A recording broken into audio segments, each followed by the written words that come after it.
Gaji miliaran, tapi nyawa taruhannya berani? Ini 8 pekerjaan paling berbahaya dengan gaji selangit. Nomor 8. Penebang pohon, tingkat kematiannya 97,6 dari 100.000 pekerja. Risikonya tertimpa batang pohon atau kecelakaan mesin. Ketujuh, ahli gunung.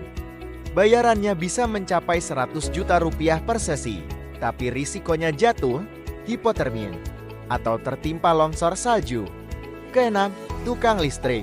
Sekitar 42 dari 100.000 pekerja meninggal dunia setiap tahunnya dengan gaji tahunan bisa mencapai 650 juta rupiah.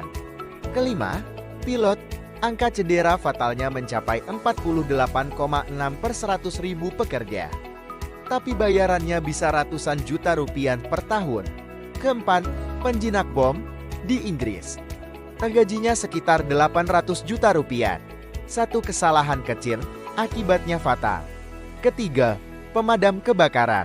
Gajinya rata-rata 1,17 miliar rupiah per tahun di Amerika Serikat dengan risiko kematian 2,5 dari 100.000 orang.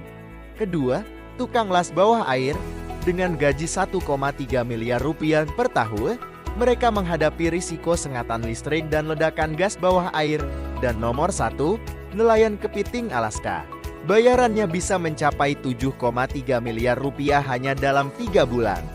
Tapi risikonya adalah tenggelam dan hipotermia di tengah badai. Mana yang paling ekstrem menurutmu? Tulis di kolom komentar. Jangan lupa like dan subscribe.